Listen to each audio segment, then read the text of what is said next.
How to prepare for an interview. Why prepare? There are 3 main reasons. 1. Although you can't guess every question you might be asked, if you are prepared you can tailor your answers to fit. 2. If you're well prepared, you will have more confidence and this will affect the way you come across. 3. Attitude matters. Prospective employers will choose a not quite perfect but willing candidate over a brilliant one who obviously isn't bothered. What to prepare? Find out about the organization. Visit the website and read any materials that you have been sent. If nothing has been sent, phone the company to ask for any reading matter they may have. Talk to anyone you know who works there already. Find out about the job. Ask for a job description or specification. This will tell you the duties that go with the job. Talk to anyone you know who is familiar with the work you may be doing. Find out what the employer is looking for. Make a list of the skills specified in the job advertisement. Think of examples to back up claims that you have these skills. You can then answer most of the questions that will come up, such as tell me more about how you work in a team. Add in a few lessons learned, what you did and how you might have done it better. You can also outline any voluntary work you have done for a charity, or any experience of paid work in an unrelated sector. Preparing for other kinds of questions. Interviewers are also looking for someone who is likely to stay with the organization and progress within it. Prepare to answer questions about your ambitions for the future. You may also be asked to account for gaps in your career history, if you have any. Be positive and accentuate the learning or experience you gained during these periods. Preparing your own questions. Do ask technical questions about software, systems and structures and how things are done. Do ask about possibilities for training. Don't ask about salary unless you have been offered the job.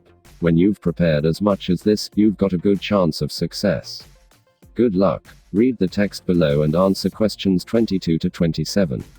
Setting up your own business. Here are some ideas about how you should start. Know your market. So you know what you want to sell. The most important thing is that it should be something that people want to buy. Start by thinking about who your target customers are. Are they people who live locally? Are they a particular group of people? Now look at your competitors. What is different about what you will be doing and how will you persuade people to come to you instead of going to someone who is already established? How will you reach the customers? Will you promote your product by phoning people, or visiting local traders, or advertising in magazines or online? Will your delivery system be direct or through shops? How will your business work? Now think about what your business needs to succeed. Do you need to look for premises or can you work from home? Do you need to invest in manufacturing equipment to start with? Is the business something chat you can do on your own, or if you get more work will you be looking to recruit staff? If so, what skills would they need? Whether you're a sole operator or are looking to recruit a team, effective management is essential. The law regulates how companies are run and you need to set aside the time to see that this is done properly, in relation to issues like accounting, insurance and tax. The money. As you are working high prices for your products, you need to make sure you build in all your costs. Remember, you will probably need help from an accountant at least once a year, so build that in too, and do a forecast of how much money you think will flow in and out of the business. Look at what you expect to happen over the next 3 years, and work out what you need to do to break even, as well as the turnover that you hope to achieve to give you a profit. If you think you will need to find some funding to help get the business off the ground, how much will you need and who will you approach to get it? Your business plan. Now write it all up and call it a business plan.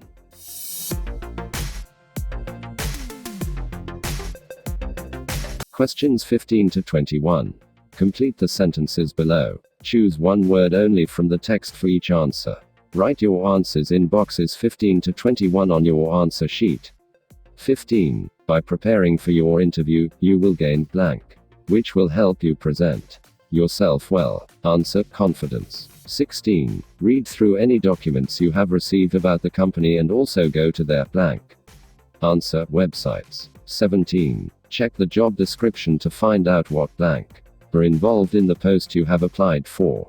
Answer: duties. 18. Interviewers may be interested to hear about any unpaid help you have given to a blank. Answer: charity. 19. Be ready to talk about your blank for the development of your career. Answer: ambitions. 20. Explain any blank that there are in your work record and clarify how you use the time to improve your skills. Answer: gaps. 21. Questions about blank should be delayed until a later stage. Answer: salary. Questions 22 to 27. Complete the sentences below. Choose one word only from the text for each answer. Write your answers in boxes 22 to 27 on your answer sheet. 22. Step 1. Decide who you are going to sell to and compare yourself with the blank you are going to have. Answer: competitors. 23. Step 2. Consider how you will market your product and your method of blank. Answer: delivery. 24. Step 3. Decide if you will have to find blank to work in or buy equipment. Answer: premises. 25. Step 4. Think whether you will need to take on staff as your business grows. Step 5. Make sure you deal with the accounts and other essentials in accordance with the blank.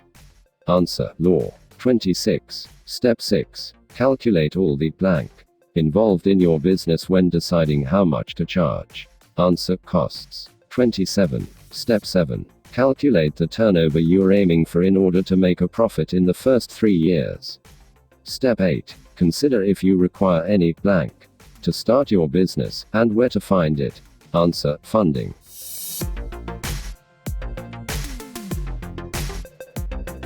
Understanding hares. With its wild stare, swift speed and secretive nature, the UK's brown hare is the rabbit's mysterious cousin.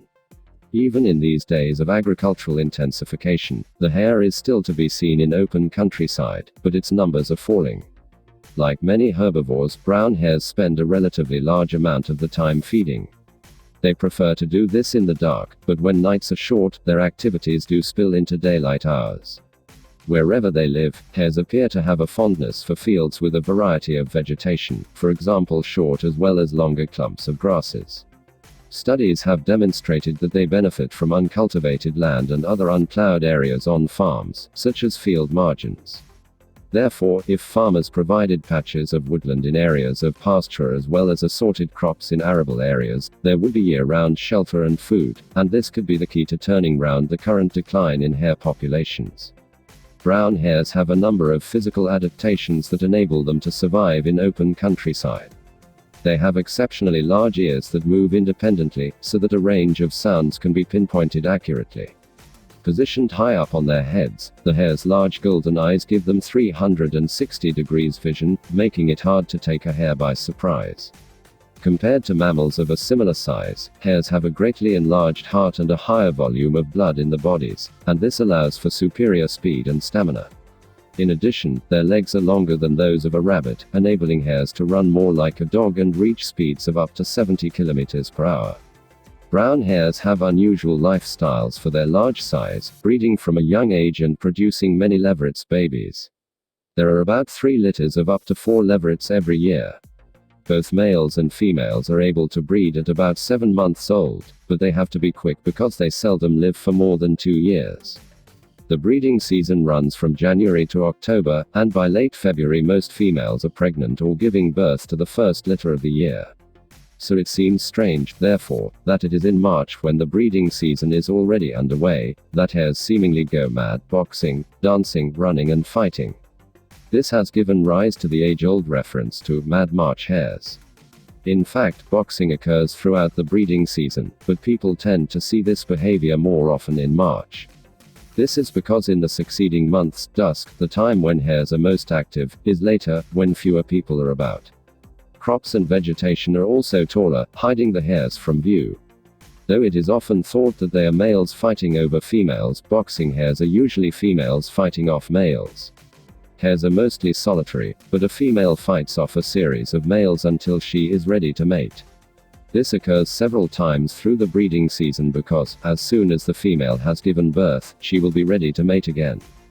But how can females manage to do this while simultaneously feeding themselves and rearing their young? The reason is that hares have evolved such self-sufficient young. Unlike baby rabbits, leverets are born furry and mobile. They weigh about 100 grams at birth and are immediately left to their own devices by the mothers. A few days later, the members of the litter creep away to create their own individual resting places, known as forms. Incredibly, their mother visits them only once every 24 hours, and even then, she only suckles them for a maximum of 5 minutes each. This lack of family contact may seem harsh to us, but it is a strategy that draws less attention from predators. At the tender age of 2 weeks, leverets start to feed themselves while still drinking their mother's milk. They grow swiftly and are fully weaned at 4 weeks, reaching adult weight at about 6 months. Research has shown that hare's milk is extremely rich and fatty, so a little goes a long way. In order to produce such nutritious milk, females need a high-quality, high-calorie diet.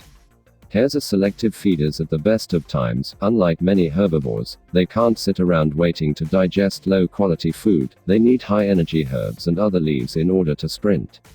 This causes them problems when faced with the smallest alterations in food availability and abundance. So, as well as reductions in the diversity of farmland habitat, the decline in the range of food plants is injurious to hares. The rapid turnaround in the breeding cycle suggests that hares should, in principle, be able to increase the populations quickly to exploit new habitats. They certainly used to. Studies show that hares evolved on the open plains and spread rapidly westward from the Black Sea after the last ice age, though they were probably introduced to Britain as a species to be hunted for the pot by the Romans. But today's hares are thwarted by the lack of rich farmland habitat. When the delicate herbs and other plants they rely on are plowed up or poisoned by herbicides, these wonderful, agile runners disappear too, taking with them some of the wildness from our lives.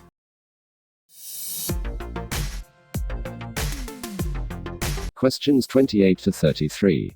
The next text has 6 sections, A to F. Choose the correct heading for each section from the list of headings below.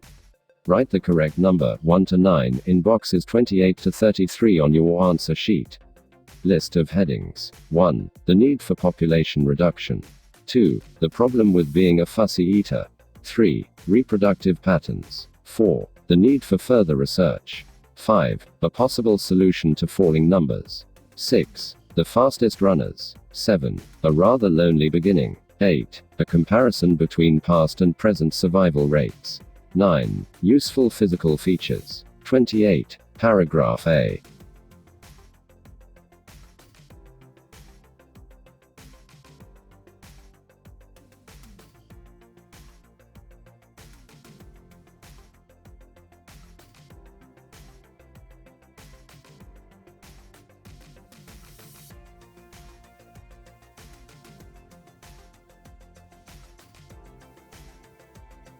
Answer. 5. A possible solution to falling numbers.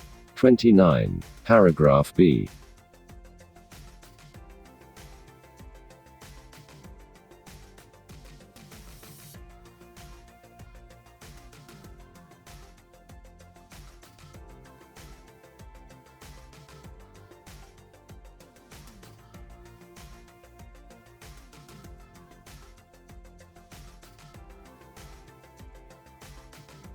Answer. 9. Useful physical features. 30. Paragraph C.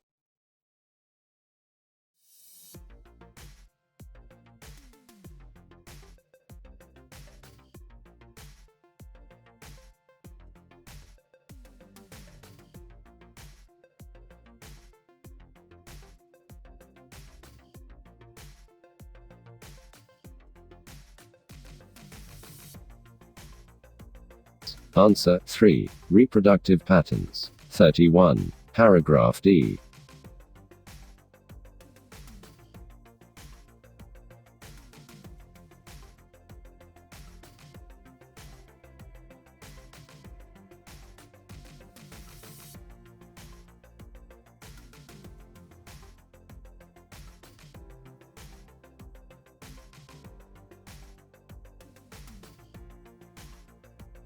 Answer. 7. A rather lonely beginning. 32. Paragraph E.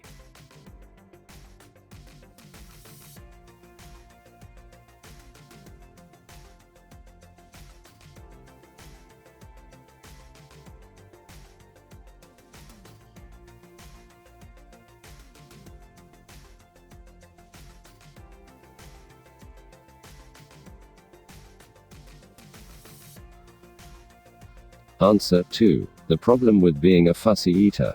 33. Paragraph F.